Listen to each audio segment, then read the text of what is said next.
What's up everybody, welcome to John's Daily Hustle. So today is actually part 2 of when we got to use the Kubota Backhoe for a landscape job. And on this video, we're actually going to take the backhoe and use the backhoe part of it and dig up a bunch of tree stumps and some fence posts as well. This is the same property where we did the big junk removal on, and I cut the fence posts down, the metal part of it.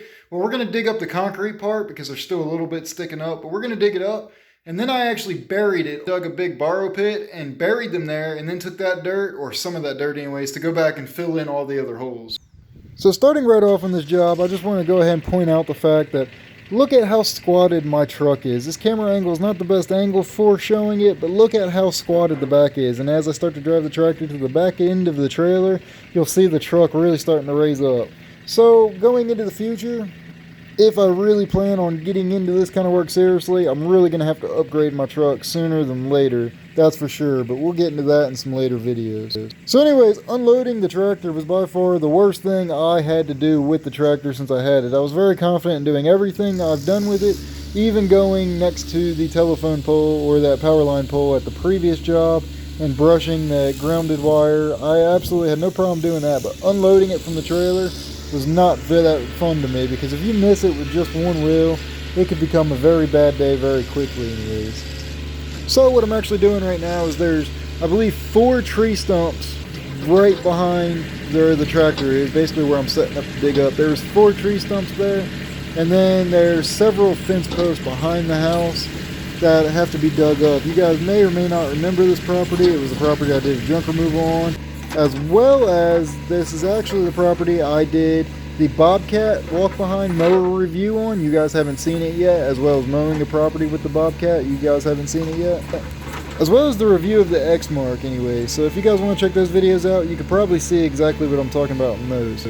So right here, starting off operation, most of you experienced backhoe operators can probably see exactly what I've done wrong so far, and you can probably see exactly what I'm doing wrong right now anyways.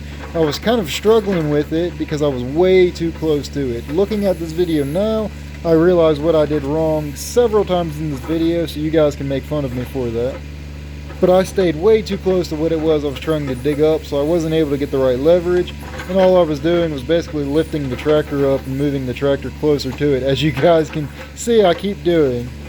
But now that I see that as I've edited this video, any other job I get from now on, I'll try to keep that in mind, that hey, that tractor has a much longer reach than I think it does, and I'll be just fine using it, you know, driving it just a little bit further past whatever it is I'm digging up.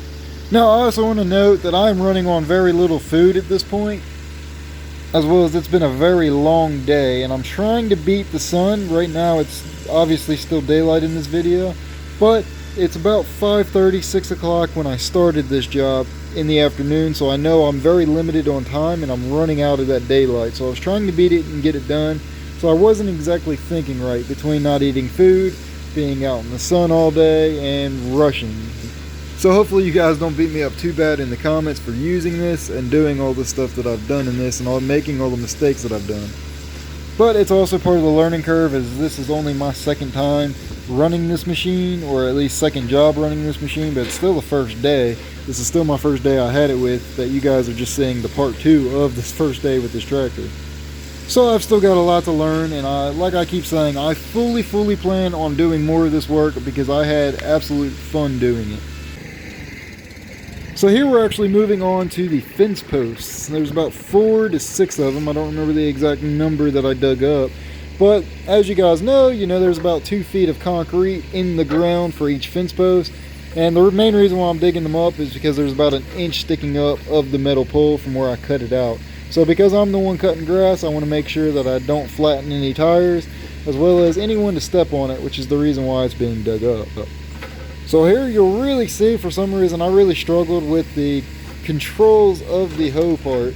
One thing you need to know is I actually was doing this part of the job without the seat turned around. So instead of in the operating position, I was actually just leaning over the seat a lot because I got tired of spinning it around and then spinning back around. So some of you experienced guys will say that's a big no-no. I'm sorry. It's just what I was doing. Like I said, I was in a rush, so I got tired of spinning stuff around. So I just felt it was easier. So then when I was doing that, it was like I was trying to think in reverse because I wasn't actually looking directly at the hoe, if that makes any sense.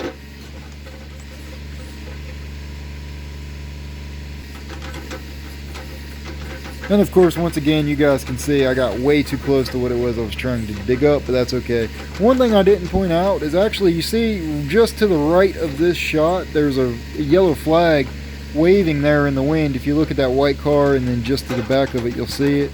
That's actually a gas line that was marked. Of course, anytime you do any job like this, I highly recommend you have the utilities come out, you call that 1-800-DIG-RIGHT or dig it, whatever it was called, and get them to mark all the utilities, the water, the gas, everything. Have them get it marked, because that is on your butt. You know, that could end your day very quickly if you hit one of those.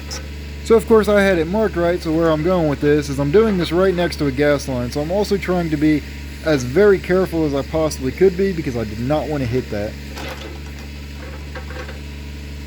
So one thing that I found that actually worked pretty well for some of these fence posts I was able to just dig right up, and some of them required a good bit of work. Like you can see, this one required a good bit of work. So the ones that required the work, what I ended up having to do was I had to basically dig them out. I had to dig around them on both sides and pretty much wiggle them like a loose tooth with that tractor, and then I was able to rip them up.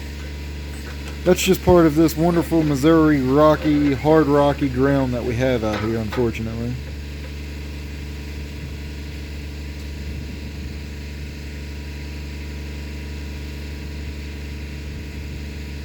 You guys can see right there I got off because I wanted to see how loose it was, if I was able to just pull it up with my hand or not, and then move on to the next one. As like I said, I was in a rush, so if I had to use a little bit of my own grunt muscle, I would, but obviously I didn't want to.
So we ran out of time with the tractor, so now we're back filling in the holes that we dug and raking them off. And we're taking any rocks and putting them in the lower spots before we fill it back in. I'm gonna have to bring in some more dirt and fill some. We dug a big borrow pit right over here. This is actually where we buried the fence post. So I'm gonna have to grade this out. As you guys can see, it's rock heaven here. So if anybody needs some rocks, let me know. You can see here's a before, all these rocks. And there's an after. It's been scraped and leveled. Fortunately, we'll be back at this yard doing a big makeover on it. As you guys got to see, unfortunately, I didn't get a whole lot of content there. Out of daylight, and I was running out of time with that tractor. And with my truck being that overloaded and that load being that wide, I'm not used to pulling it. I wanted to make sure I was home before the night fell, or before it got dark and I couldn't see. But I will say I had absolute fun doing that, and I fully plan on doing more of jobs just like that. But before we do that, we're gonna have to upgrade something. As you guys know, that was about all my truck wanted to handle, so something might have to change. But we'll see what happens anyways. So you guys know the deal. Be sure you've hit that subscribe button so you guys can keep up with all my content and the progression and see what I do end up upgrading and see what kind of more work I do get into. So if you like this video or you thought it was entertaining, give it a big thumbs up. And as always guys, thank y'all so much for watching.